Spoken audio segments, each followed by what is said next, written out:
దోచుకోవడానికి రాత్రిపూట వస్తాడు. అవునా కాదా? నిజమే కదా. చీకటి సంబంధమైన కార్యాలు. కాబట్టి వెలుగు గురించి మనం ఆలోచించినప్పుడు వెలుగు ఎలా ఉంటుందంటే, వెలుగులో ఎన్ని రహస్యాలు ఉన్నాయి తెలుసా మీకు? మీరు ఎప్పుడైనా ఒక వాటర్లోనికి వెలుగు నీళ్ళల్లోనికి లైట్ వేసి చూడండి. ఒక నీరు వాటర్ బబుల్ ఉంటుంది కదా, వాటర్ బబుల్లోకి లైట్ అలా వదిలి చూడండి. ఆ వాటర్లోనికి లైట్ వెళ్ళేటప్పుడు 7 రంగులు డివైడ్ అవుతాయి. అంటే మనం చూస్తున్న ఈ తెల్లని కాంతిలో, ఈ పట్టకప్పు కాంతిలో ఎన్ని రంగులు ఉన్నాయి? ఎన్ని రంగులు? మీరు పోనీ మీకు డ్యామ్ని రిలీజ్ చేసిన తర్వాత హై ఫ్లో వాటర్ ఫ్లో వచ్చినప్పుడు, వాటర్ గషింగ్ అవుట్ బయటకు వచ్చినప్పుడు వాటర్ ఫ్లోలో లైట్లు పెడతారు. చూసారా? లైట్లు పెట్టినప్పుడు చాలామంది పర్యాటకులు వచ్చారని చెప్తారు. ఆ లైట్ దాని మీద పడ్డప్పుడు, ఆ నీరు వచ్చినప్పుడు ఆ లైట్ రిఫ్లెక్ట్ అయ్యి రంగులు కనిపిస్తాయి. ఎందుకు ఈ మాట జ్ఞాపకం చేస్తున్నానంటే, ఈ కాంతిలో ఇది ఒక అద్భుతమైన మిస్టీరియస్ ఫ్యాషన్ ద లైట్. ఇది మార్మికమైంది, అద్భుతమైంది ఈ యొక్క వెలుగు. ఆ వెలుగులో అంత అద్భుతం ఉంటే నిజంగా నిన్ను వెలిగించే యేసుక్రీస్తు అనే ఈ వెలుగులో నిజంగా ఆలోచించండి, ఇంకెంత అద్భుతం ఉంది. అంత అద్భుతకరుడు ఆయనే ఈ లోకానికి ఎలా వచ్చాడు తెలుసా? ఆశ్చర్యకరుడుగా వచ్చాడు నీ జీవితాన్ని అద్భుతం చేయడానికి. ఆయన ఆశ్చర్యకరుడు. ఆయన వింటున్నారా?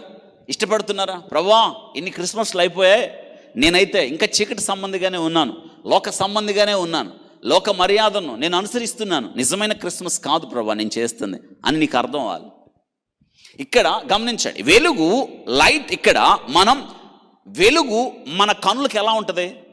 అందంగా ఉంటుందా? వెలుగును ఇందాక ప్రసంగి భక్తుడు జ్ఞాపకం చేస్తున్నాడు, వెలుగును చూచుట మనోహరం అన్నాడు.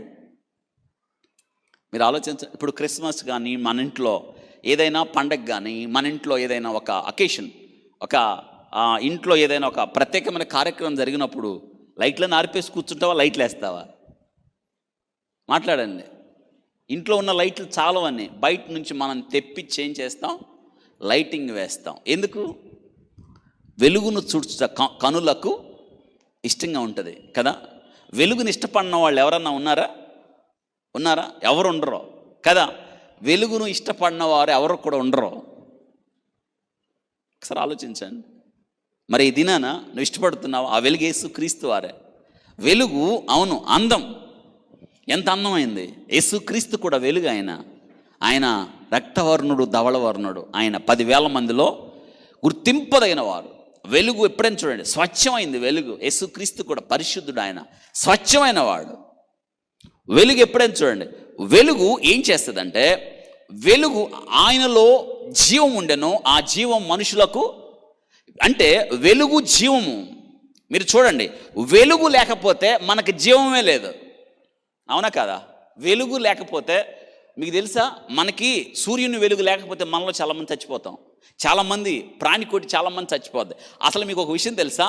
వెలుగు లేకపోతే జీవానికి మూలం. వెలుగే లేకపోతే ఏంటి ఆ సంగతి? వెలుగు లేకపోతే మనం ప్రాణాధారంతో ఉండలేం, చచ్చిపోతాం మనం. వెలుగుకున్న మరొక అద్భుతమైన విషయం ఏంటి తెలుసా? వెలుగు ఇస్తుంది కానీ తీసుకోదు. ఏమా వింటున్నారా? ఇప్పుడు మీరు వెలుగు ఇస్తుంది కానీ చెప్పండి తీసుకోదు. అందరు చెప్పండి, వెలుగు ఇస్తుంది కానీ. ఇప్పుడు కిరణజన్య సంయోగ క్రియ, ఫోటోసింథసిస్ విన్నారా? ఏంటి అంటే అర్థం, మొక్క తనలో ఉన్న పత్రహరితం, దట్స్ క్లోరోఫిల్, సూర్యుడి నుండి వచ్చే అతి నీలలోహిత కిరణాలను గ్రహించి, సూర్యుడి నుంచి వెలుగు, పత్రహరితం క్లోరోఫిల్ ఏం చేస్తుంది? కాంతి సహాయంతో ఆహారాన్ని తయారు చేసుకునే ప్రక్రియను నీటి ద్వారా ఏమంటారు దాన్ని? కిరణ జన్య. కిరణ అంటే ఏంటి అర్థం? వెలుగు.